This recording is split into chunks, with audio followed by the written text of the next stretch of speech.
নমস্কার বন্ধুরা, আমি সৌরভ। আপনারা দেখছেন প্রকৃতির সৌন্দর্য ইউটিউব। আপনারা অনেকে বলেন বোগেনভেলিয়া থেকে চারা করার চেষ্টা করি, কিন্তু অনেক সময় বিফল হয়ে যায়, কিন্তু চারা বেরোয় না। তাই আপনাদেরকে দেখাবো যে এতে খুব সহজেই কীভাবে চারা বের করা যায়। এই যে আমরা বোগেনভেলিয়ার ডালগুলোকে নিয়ে নিয়েছি, এই ডালগুলোতে দেখুন নিচের দিকটায় ডালটাকে বেশি বড় দরকার নেই, এই 20 আঙুলের মতো মোটা হলেই হবে। নিয়ে এতটার মতো নিয়ে নিচের দিকটা একটু উপরের পাতলা ছালটাকে আলতো করে তুলে দেবেন। এইভাবে তুলে দিলে ব্যাস, আর এখানে আর কিছু করার প্রয়োজন নেই, শুধু পাতাগুলোকে ছড়ে দিতে হবে। পাতাগুলোকে ছড়ে দিয়ে এই কাটা জায়গাটাকে এই কাটিং এইড আছে, কাটিং এইড দিয়ে লাগিয়ে দিতে হবে। এতে কিন্তু আর কোনো কিছু করার প্রয়োজন পড়ে না তেমন।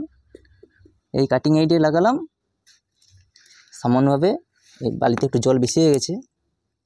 বালিটা যেহেতু অপরিষ্কার থাকে তাই বালিটাকে প্রথমে ধুয়ে নিতে হয়, ধুয়ে নিয়েছি তাই জলটা আছে। এর মধ্যেই কাটিং এইড লাগানো অবস্থায় এইভাবে লাগিয়ে দিতে হবে। আমি সবগুলোকে লাগিয়ে নেব, তো দেখিয়ে দিচ্ছি আপনাদেরকেও।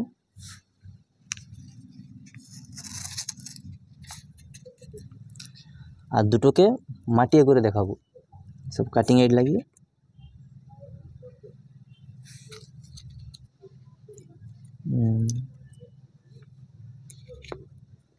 এই যে কাটিং এইড লাগিয়ে নিয়েছি, খুব সুন্দর শিকড় বেরোতে সাহায্য করে। ব্যাস এতে আচ্ছা, এই গাছগুলো লাগিয়ে দেওয়ার পরে মাথায় একটু করে ফাঙ্গাসাইড লাগিয়ে দিতে হবে, যাতে ছত্রাক না লেগে। এই যে হাতে ফাঙ্গাসাইড নিয়ে নিয়েছি এবং জলে করে মাথায় একটু লাগিয়ে দিচ্ছি, যাতে এগুলোতে ছত্রাক না লেগে যায়।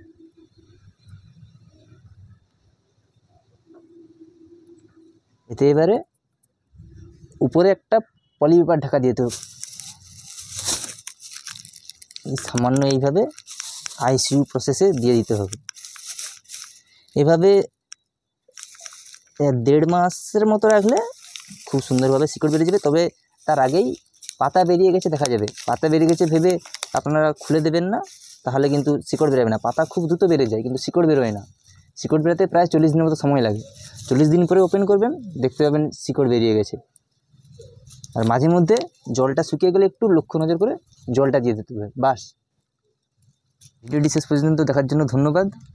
ভিডিও ভালো লাগলে চ্যানেলটি সাবস্ক্রাইব করে, কমেন্ট করে, লাইক করে পাশে থাকবেন। ধন্যবাদ।